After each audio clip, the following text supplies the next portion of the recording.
Lucas capítulo 17. Vamos ler apenas o versículo 17, 18 e 19. Podemos fazer a leitura, amém?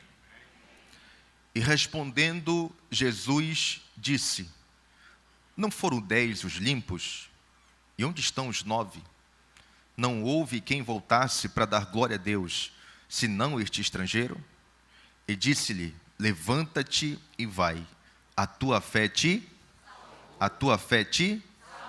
Podeis se assentar, por gentileza. Mantenha a sua Bíblia aberta, por favor. Queridos irmãos, na oportunidade, trago-vos uma palavra bem objetiva para alcançar o nosso coração. Diante de um texto muito conhecido dos irmãos, onde fala acerca da cura de 10 leprosos.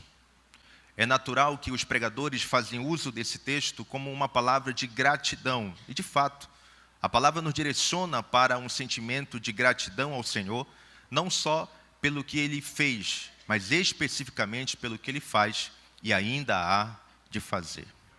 No entanto, irmãos, eu quero concentrar a atenção desse texto para uma palavrinha chamada lepra, que é o contexto desta realidade desses 10 homens.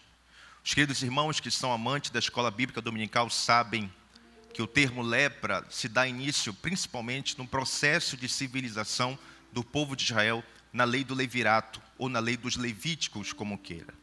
Debaixo dos 613 preceitos de Moisés, está estabelecido ali a partir do capítulo 14 do livro de Levítico, algumas ordenanças para aqueles que estão acometidos ou que têm os sintomas de tal doença, a doença da lepra. Sendo assim, é de conhecimento dos irmãos que para o tempo era uma doença extremamente contagiosa. E uma vez que este estava acometido da mesma, não poderia viver de uma forma livre, socialmente, politicamente e religiosamente falando. Há muitos preceitos para serem observados, eu destaco apenas 3. Quem fazia o diagnóstico no Antigo Testamento era o sacerdote. O sacerdote era responsável para fazer o diagnóstico da possível doença. Uma vez identificado, o leproso tinha que cumprir alguns preceitos, dentre eles, vestir uma roupa que lhe identificasse que estava leproso, de modo que quem ouvisse não se aproximasse dele e, consequentemente, não ficava impuro e, assim, poderia andar livremente diante da sociedade. Segundo ponto, uma vez que a enfermidade era identificada, esse leproso tinha que falar em alto e bom som a sua realidade. Eu sou um leproso. E, por fim, esse leproso, uma vez identificada a sua realidade, deveria manter um tipo de distanciamento social, aproximadamente 200 côvados. Côvados é a distância entre o cotovelo e a ponta do dedo, aonde ele tinha que manter esse distanciamento para que não, então, contaminasse aqueles que estavam sãos na sociedade. Isso percorre em todo o Antigo Testamento e também rompe o Novo Testamento até o tempo de Jesus. Me chama a atenção Lucas capítulo 5, quando um leproso, ele se aproxima de Jesus, sabendo do contexto de Jesus, e quando ele se aproxima do Senhor, ele faz um pedido e diz: Senhor, se tu podes me curar, eu quero ser limpo. Jesus olha para ele e diz: não só posso, como quero, seja curado. A Bíblia diz que aquele homem ele foi curado imediatamente, e a sua lepra foi restaurada, e ali o nome do Senhor foi glorificado. Mente de pregador, não está escrito explicitamente, mas eu acredito que essa notícia da cura deste leproso, e dentre outros, percorreu toda Jerusalém e as cidades adjacentes. Então, feita essa breve introdução, chegamos no texto onde foi feita a leitura propriamente dito. A partir do versículo 11, temos algumas lições que antecedem a palavra de gratidão que nos estimula a crer a partir do versículo 17. Mas observe comigo o versículo 11, e se nós pegarmos algumas senhas espirituais, com certeza nós iremos sair daqui esta noite debaixo da bênção de Deus. O versículo 11 nos dá o seguinte registro, e confirme se é verdade o que o pregador diz. E aconteceu que indo ele a Jerusalém, passou pelo meio da Samaria e da Galileia. Indo ele quem? Jesus. Observe que o texto fala que ele está indo para Jerusalém, dentro de uma cronologia bíblica. Se Jesus está indo para Jerusalém, Jesus não tem mais propósito de voltar para outras cidades. Sendo assim, Jesus está indo para Jerusalém para ser crucificado, para ser morto, para pagar o preço pelos nossos pecados, cumprir a vontade do Pai e ressuscitar ao terceiro dia. No GPS de Jesus não tem mais probabilidade de passar por outras cidades. No entanto, o versículo 11 ainda nos revela duas possíveis rotas para chegar em Jerusalém. A primeira rota é Samaria e a segunda rota é Galileia. Repita após mim: Samaria e Galileia. Ora, dentro daquela rota, as duas cidades dão acesso a Jerusalém. Só que o versículo 12 diz que Jesus não vai nem por Samaria e também não vai pela Galileia. O versículo 12, se você for observar, diz que ele entra numa certa aldeia. E aqui eu gostaria de chamar a atenção dos irmãos. Essa certa aldeia ficava na divisa entre Samaria e entre Galileia. Todo judeu, em sã consciência, e todo homem que percorria Jerusalém e as cidades adjacentes sabia que nessa aldeia se concentrava todo e qualquer tipo de leprosos, seja ele qual for a classe social, média, baixa, alta, gentil, romano, publicano, não importa. Toda a classe de leprosos se concentrava nessa aldeia. E um grande pensador disse que a lepra era uma doença que igualava a sociedade. Não importa o requisito, não importa o título, não importa de onde vem, nem para onde ia. Toda a lepra, ela igualava a sociedade. O certo é que alguém em sã consciência não passava por aquela aldeia, evitava aquela aldeia e não percorria por aquela aldeia. Todavia, Jesus é diferente. Jesus pode ir por Samaria? Pode, mas não vai. Jesus pode ir pela Galileia? Pode, mas não vai. Ele opta ir por aquela aldeia. A aldeia concentrava leprosos. Vou trazer uma aplicação dentro do nosso contexto. Do porteiro ao pastor, todos nós temos uma lepra que precisa ser tratada, sim ou não? Todos nós precisamos ser moldados em algo, seja externa ou internamente. Todos nós precisamos ser trabalhados por Jesus. E tem trabalhos que são internos, de modo que o sorriso camufla a verdadeira realidade. O ponto é que Jesus pode ir por Samaria, não vai. Pode ir pela Galileia, não vai. Mas vai numa aldeia aonde ninguém quer ir. De igual modo, é também na nossa vida. Todos nós temos uma aldeia que poucas pessoas têm acesso. Todos nós temos um lugar que poucas pessoas entram e saem. Poucas pessoas têm coisas na nossa vida que poucas pessoas sabem do que nós estamos passando. Aonde é a fraqueza? Aonde é a ferida?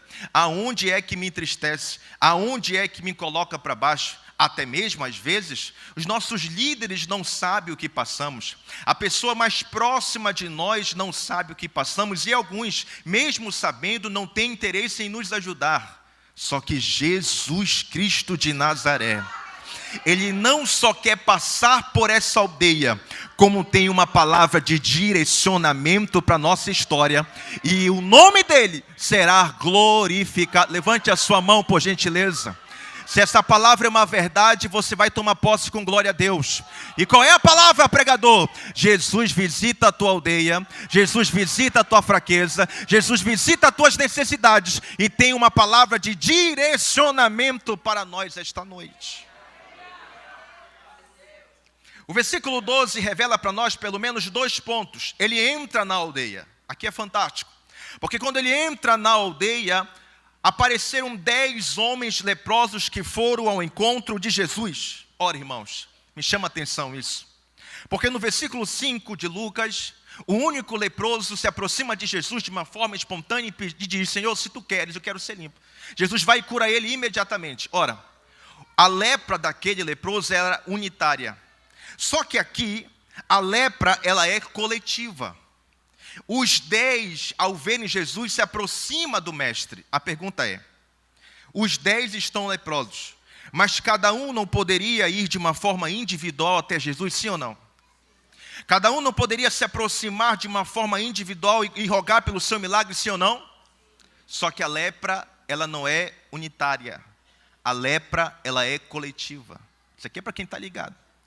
Lepra coletiva, clamor coletivo. lepra unitária, clamor unitário. Quando a lepra ela é coletiva, o individualismo não prospera. Vou repetir. Vou pregar só para minha esposa. Quando a lepra é coletiva, o individualismo não. Então, todo aquele que é egoísta no ambiente coletivo, não importa o nível do seu glória a Deus,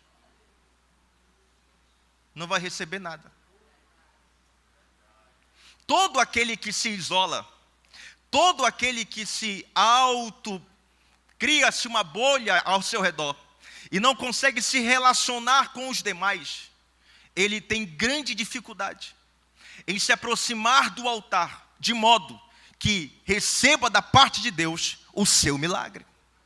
Mas quando um leproso olha para o outro leproso, junta força, algo vai acontecer. Tem lepra aí? Tem. Tem lepra aí? Tem. Então bora juntar o nosso glória a Deus? Ah, irmão, demorei tanto para pegar esse texto. Bora juntar o nosso glória a Deus? Bora! Por quê? Porque a tua lepra não te faz ser melhor e nem pior que eu. Estamos no mesmo barco, é verdade, é. Então vamos clamar a Jesus juntos. Cá para nós. Isso aqui é uma palavra que todos nós sabemos, mas parece que às vezes causa um déficit no nosso cérebro e nós não conseguimos captar. A união, ela é a base de qualquer prosperidade ministerial. Nós precisamos uns dos outros. Irmãos, ninguém chega absolutamente a lugar nenhum sozinho. Nós precisamos uns dos outros. Aqui na Assembleia de Deus em Belém, eu admiro por conta disso, que nós temos aqui uma palavra-chave. Qual é a palavra? Sobre unidade. Juntos somos mais fortes. Juntos nós temos um vínculo, uma unidade, um propósito. Ou seja, quando a igreja se reúne dentro de uma só finalidade, dentro de um só propósito, a igreja prospera, a igreja avança, a igreja progride. Agora, quando há discórdia, quando há disse-me-disse, quando há fofoca, quando há divisão, quando há quadrilhas dentro da igreja, que tem alguns lugares que tem quadrilhas, onde se reúne para ir contra o pastor, onde se reúne para ir contra o projeto, onde se reúne para ir contra o líder, a igreja não prospera. Deus me trouxe da cabanagem para dizer essa verdade. Precisamos estar unidos num só propósito, porque quando nos unimos num só propósito, Deus será glorificado. Aleluia! Pega essa cena espiritual. Eles poderiam ser individualistas, mas foram coletivos. Mas observe o texto. Por gentileza, veja se é verdade o que o pregador diz. No versículo 13, o que está escrito a parte A? Leia para mim, por gentileza. No tempo 3, 1, 2, 3. Amém? E levantaram a? Agora lê para mim o versículo 12 ainda, a parte C, depois que o texto diz assim, saíram-lhe ao encontro 10 homens leprosos. Tem uma vírgula. O que está escrito aí? Os quais pararam de... Aqui tem uma verdade para nós. No 13, eles levantam a voz. Mas no 12, depois que eles se unem, eles pararam de longe. Há pelo menos 5 verdades em parar de longe aqui. Eu destaco 2. A primeira verdade é, eles estão observando a lei. Porque a lei diz que, uma vez identificado com a lepra, tem que manter um distanciamento social equiparado à pandemia, por exemplo. É um distanciamento social. Automaticamente tem que se isolar da sociedade e dos demais em 3 dimensões: família, sociedade e política. Ora, dentro dessa perspectiva, eles estão sendo obedientes à lei de Moisés. Só que tem uma segunda verdade. Dentro da lei de Moisés, eles estão falando para Jesus: Jesus, sabemos quem somos, por isso não nos aproximamos. Olha para mim que eu demorei para pegar isso aqui. Sabemos quem somos, por isso não nos aproximamos. Aí tem o ponto. E levantaram a voz. Parar de longe no texto é reconhecer que é um leproso. Pregar só para a Luciana. Parar de longe no texto é reconhecer que tem algo a ser tratado. E aqui precisamos entender essa verdade que parece ser tão natural, porém tão obscurecida no nosso tempo. Aonde muitas das vezes a religiosidade, as capas cristãs, terno, gravata, sapato envernizado, uma boa oratória, um bom vocal, uma boa habilidade, uma boa gestão, esconde quem de fato somos. E o texto está falando, revela quem tu é. Pregar só para minha esposa, lá atrás não está ligado. Revela quem tu. Não adianta esconder. Por que isso, irmão? Porque só pode levantar a voz no 13 quem reconhece que é no 12. Por isso que tem crente que chega aqui e chora até, dá glória a Deus, fala até línguas estranhas, mas quando atravessa a calçada do culto para o outro lado, nada muda. Tem alguém aí? Por que não muda? Porque não reconhece quem? Salomão deixou claro para nós. Aquele que confessa e deixa, alcança o quê? Mas aquele que nunca, Deus me trouxe aqui para dizer em alto e bom som, revela a tua fraqueza, expõe quem tu é, deixa claro para Jesus qual é a tua dificuldade, deixa Ele trabalhar a partir do que tu confessa, deixa Ele se mover a partir de quem você revela, deixa Ele operar na tua história dentro daquilo que você dá liberdade para Ele agir. O Senhor está falando para nós hoje, querido e querida, não confie na força do teu braço, não confie na tua intelectualidade, não confie na tua conta bancária, porque se eu for confiar na minha é só misericórdia do Senhor. Confie exclusivamente naquele que tem poder para mudar a nossa história, naquele que tem poder para mudar o nosso caminho, e o nome do Senhor será o que, irmãos? Glorificado. Levantaram a voz. Aqui é fantástico também. Irmãos, os detalhes, ele me deixa fascinado. Levantaram a voz. Estou no 13. Jesus, mestre, tem misericórdia de? Tem misericórdia de? Nós é plural ou singular? Quem falou singular? Eu acho que foi ali dos jovens, pastor. Será? Não foi? Tem misericórdia de nós. Ora, irmãos, quando nós vamos orar, geralmente nós apresentamos a Deus em oração, e a primeira coisa, quando você dobra o joelho, você pede perdão pelos seus pecados e diz que tem misericórdia de? Olha o que os leprosos estão nos ensinando. Tem misericórdia de nós. Mas parece não fazer sentido, sendo que eles também, de uma forma individual, estão clamando pelo seu milagre. Só que eles estão num ambiente coletivo. Então tem misericórdia de nós. Lá vai para quem veio da glória. Quando na tua oração entra o nós, Jesus alcança você. Vou pregar só para o pastor que está me olhando sério. Quando nós entra em ação, Jesus alcança a tua necessidade.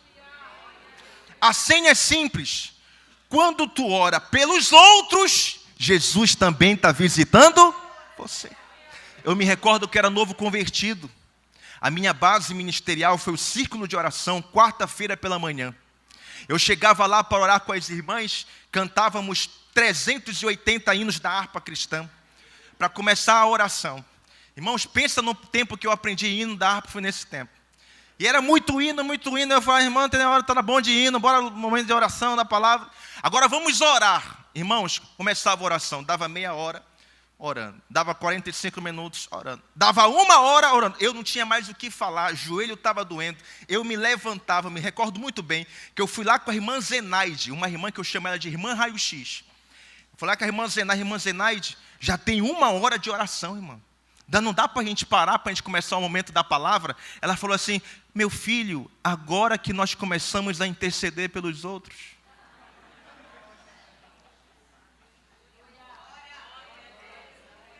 Se tu conhecesse o poder que tem a intercessão. Se tu conhecer o poder que tem crente que está aqui que não sabe nem o que é orar por ele. Senhor, abençoa A, abençoa B, olha fulano, olha ciclano, olha pai, o país tal, olha Senhor, fulano que nem conhece. Aí o Espírito Santo vai ministrando, vai ministrando, vai ministrando. Aí alguém pode ouvir a oração e dizer, mas e aí fulano, tu não vai orar por ti? É aí que está o segredo, enquanto tu ora pelos outros. Levanta a sua mão, enquanto tu ora pelos outros, Jesus está visitando você. Quem quer nessa palavra? Quem quer essa palavra, abra sua boca e diga alguma coisa para Jesus. Aleluia. Então entre o versículo 14, não sei se eu chego no 17, mas o versículo 14 está escrito assim. E ele quem? Jesus, vendo-os, disse-lhes, ide, mostrai-vos ao sacerdote. E aconteceu que indo eles ficaram. Ora irmãos, olha o texto. Jesus está dando uma ordem direta. Ide, mostrai-vos ao sacerdote. Ora, não é mais fácil Jesus liberar a mesma palavra que liberou em Lucas capítulo 5? Sim ou sim? Sim. É muito fácil Jesus liberar a palavra. E qual é a palavra? Receba a tua cura. Oh, como é maravilhoso quando Jesus fala assim. Como é gostoso quando Jesus libera uma palavra dizendo, hoje é o dia do teu milagre. Hoje é o dia da tua bênção.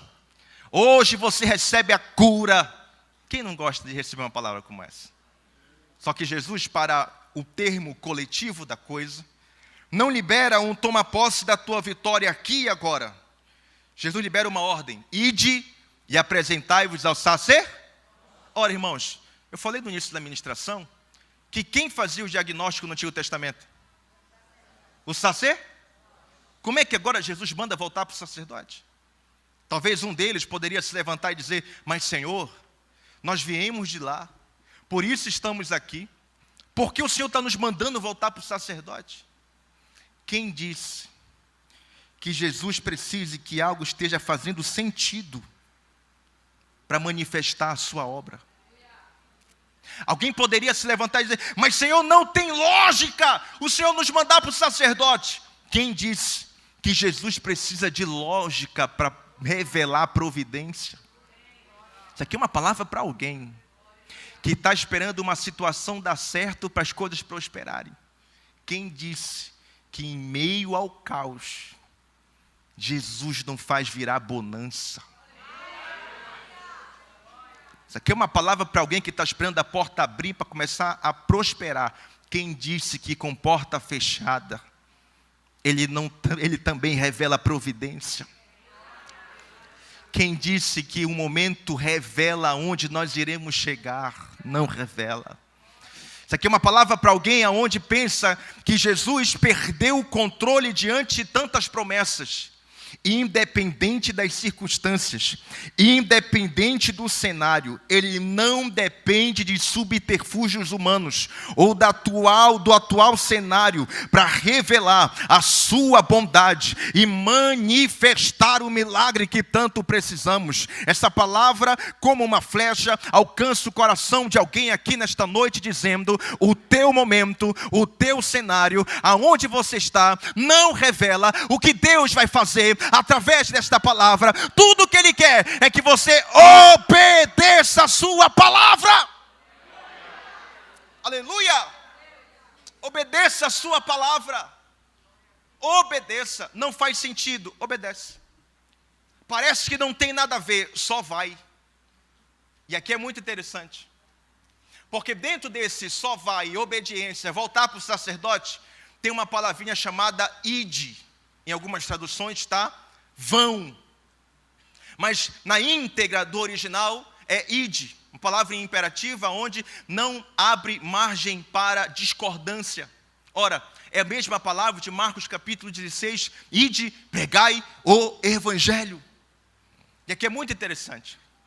Quando nós obedecemos esse ide, Jesus faz coisas extraordinárias da nossa vida. E detalhe, no processo da obediência. E eu disse pela manhã que eu iria contar algo para os irmãos que faria sentido do porquê o apóstolo Paulo diz que ele esmurra o seu corpo, coloca-o em servidão, para que pregando aos outros, ele mesmo não venha a ser reprovado. E a palavra que eu trago é exatamente essa. Era o ano de 2020, quando eu tive a grata felicidade de sofrer um acidente de moto, aonde eu fraturei a minha perna direita em 4 partes. Hoje, se você está me vendo andando, movimentando de um lado para o outro, eu sou verdadeiramente um milagre nas mãos do Senhor. Testemunho para outro dia, mas no chão estirado naquela madrugada de segunda para terça-feira, se não me falha a memória, Jesus, ele começou a me marcar em um processo muito dolorido. Fui para o leito, do leito as dores foram incalculáveis. Passei pelo processo cirúrgico, pelo menos 3 processos cirúrgicos na minha perna, aonde o diagnóstico era dos mais tenebrosos possíveis, até mesmo com a possibilidade de ser manco pelo resto da vida, devido ao trauma que aconteceu na minha perna. E ali eu fiquei por um longo processo, até que me deram alta. Na época, eu dirijo congregação ali na Assembleia de Deus do Comiadepa desde os meus 22 anos. Hoje estou com 28, não dirijo mais devido por questão acadêmica, mas estou a serviço do reino apenas na questão da administração, palestra, entre outros. No entanto, na época eu estava dirigindo congregação e liguei para o meu pastor e falei: pastor, eu preciso passar a direção da igreja, pois o meu estado não permite que eu continue, eu preciso de uma licença e depois talvez eu volte a dirigir congregação. Ora, esse pastor chegou lá. Nisso que ele chega, peguei a chave da congregação, ao passar para ele, ele pegou a chave, olhou dentro dos meus olhos, minha esposa estava presente e disse em alto e bom som: você não vai largar a obra de Deus. Eu confesso para os irmãos que naquele momento eu fiquei atribulado, por que não dizer na carne, muito chateado. Como é que pode um pastor não compreender a minha realidade? Ora, se alguém tem na área da medicina, enfermagem, sabe que tem que respeitar o processo de recuperação, fisioterapia, até calcificar os ossos, para que então possa talvez voltar a andar de uma forma natural. E assim foi a recomendação médica, e o pastor falou: não sei como tu vai fazer, dirige a igreja por WhatsApp, vai de vez em quando na congregação, mas você não vai largar a congregação. Eu fiquei muito chateado, aquele pastor orou por mim, nem fechei os olhos, fiquei com muita raiva dele, foi embora, não queria mais ver ele. Mas quando foi na madrugada, o Senhor sempre ministrava comigo nesses horários da madrugada, hoje eu não conseguia dormir. Então o Senhor me fez ler exatamente esse texto que eu estou compartilhando com os irmãos. E nesse encerramento desse coral maravilhoso, compartilho com muita alegria, aonde o Senhor gritou, a sensação que eu tinha é que o texto estava saltando aos meus olhos. E qual era a palavra? Ide. Avança, progride, não pare. Por hora eu não consegui compreender e repeti a leitura pelo menos umas 10 vezes. E o Senhor: vai, continua, obedece o ide. Irmãos, e assim eu fiz. Muleta, de domingo a domingo, ia para a congregação. Chamávamos o Uber nos deixava, chamávamos o Uber, voltávamos para casa. Quando não, os irmãos iam me levar, iam me buscar. E eu estava de muleta, ia de manco, cheio de parafuso na perna, né, o famoso Elizarov, mais conhecido como antena. E a minha perna estava, né, totalmente inchada, não respeitava o processo de recuperação. Um inchaço no final do dia, levantava a perna, uma tribulação. Me recordo que o doutor falou na época, o doutor Badarô, que eu tinha que precisar pelo menos de 1 ano e meio para talvez voltar a me recuperar e assim voltar a andar normalmente. Até que, quando deu exatos 8 meses, eu coloquei as minhas 2 pernas no chão em casa e eu senti uma firmeza muito forte. E isso me alegrou. E ao mesmo tempo eu fiquei preocupado. E eu falei: nossa, por que está firme? Estou sentindo firmeza nos meus ossos. Quando eu fui para a rotina das consultas, o doutor olhou para mim, observou, bateu um raio-x, e ele percebeu então que os ossos já estavam calcificados. O que era para ser 1 ano e meio, em 8 meses, eu já estava largando a muleta e consequentemente arrancando o Elizarov da minha perna e comecei Eles foram curados enquanto iam. Pegou ou não? Tem crente que não entendeu, eu vou simplificar para te dar glória. Continua, irmã, vindo varrer a igreja. Continua vindo cantar no coral. Continua regendo o departamento. Continua pastoreando a igreja. Continua dentro desta cabine aí ministrando os louvores. Continua te movimentando em prol do reino de Deus. Por quê, pregador? Enquanto tu te movimenta, enquanto tu te movimenta, vou ficar me movimentando até tu entender que é contigo que Deus está falando. Enquanto tu te movimenta, Deus vai curando, Deus vai sarando, Deus vai restaurando a nossa força. Oh, glória! Se você pudesse entender o poder que tem essa essência de fazer algo para Jesus, você não diria não para a obra de Deus. Eu me recordo, eu servi 8 anos na aeronáutica, estou a finalizar. Servi 8 anos e eu passei por 3 formaturas ali dentro. E cada formatura, alguém chegava comigo e falou: pastorzinho, meu apelido era pastor, mas sempre tinha uns enviados, né, que chamavam pastorzinho. Aí pastorzinho é afronta, né, é afronta. Pastorzinho, o que o senhor vai fazer para receber a promoção? São apenas 70 vagas, tu é o 181. Eu falei: segredo? O que tu vai fazer? Aí eu falei para ele: meu segredo é a obra. Mas que obra? O senhor está em construção na sua casa? Meu segredo é a obra de dirigindo igreja, levantando campanha, oração do meio-dia, e constrói de um lado, e oferta de outro, e dizima, pede dinheiro, assim, dizima, pede dinheiro. Comecei a me movimentar em prol do reino de Deus. De 181 eu já era o 101, de 101 eu já era o 80, de 80 eu já estava classificado dentro da categoria. E assim faz prova, passa na prova, faz o teste físico, faz o teste, todos os exames, passa em todos os exames. Quando no final das contas, por questão de incredulidade, fiquei em segundo lugar. Porque mesmo assim eu ainda pensava que era eu. Então vou te dar só o segundo lugar para te não ficar muito empolgado. E assim foi todo o processo. Mas qual é o segredo, pregador? A obra. Novo convertido, nunca precisamos de cargo para se movimentar no reino. Às vezes o pastor pede uma oferta, e tem crente que fecha a mão. Se soubesse a bênção que está perdendo. Houve um tempo, está aqui os pastores antigos, nossos pais na fé, na bleia. Houve um tempo que os irmãos procuravam cargo na igreja. Hoje,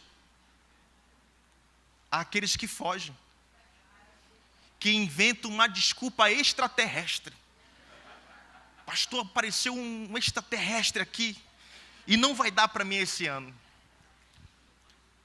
E começa a buscar justificativas. E hoje eu falei que diante do reino, ainda que seja um direito legítimo, não pode servir de barreira para a pregação do evangelho.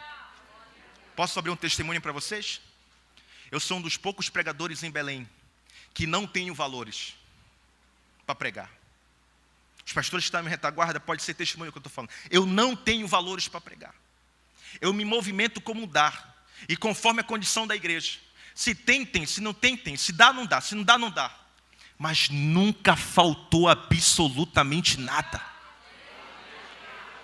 Se tu entendesse que o segredo é obra, tu te doaria mais na obra.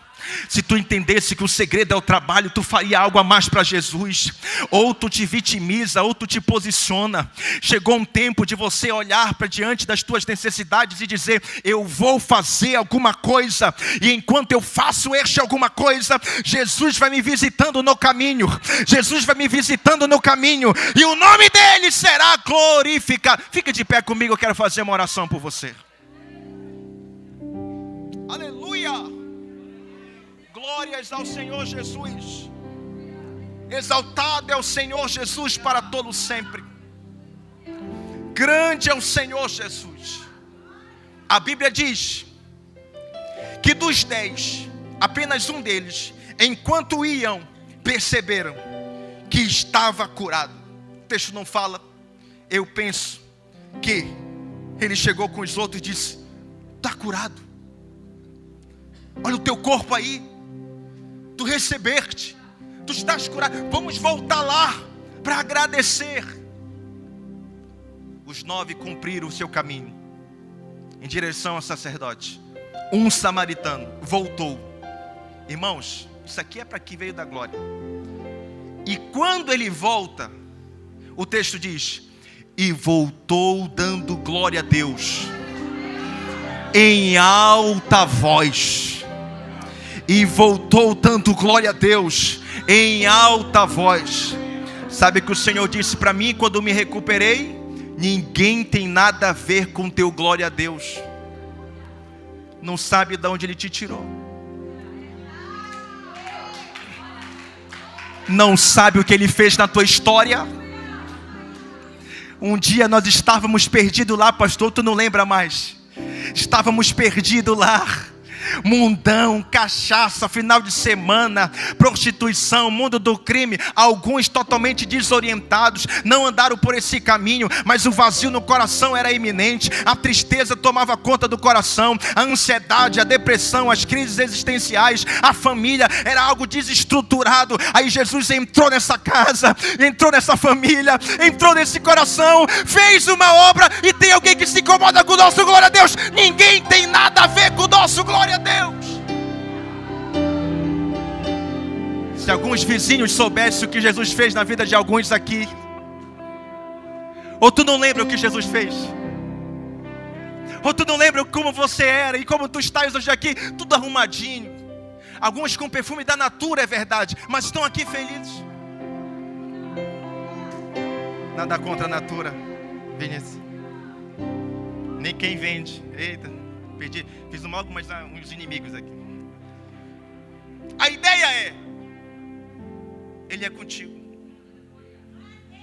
Jesus percebe, Ele se prostra e adora, e faz uma pergunta: não houve? Onde estão? Onde estão os 9?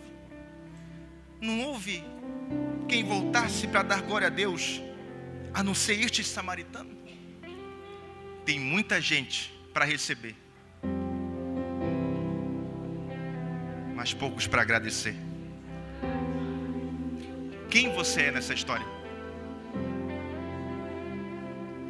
Ou tu só veio tomar posse, tu não veio entregar?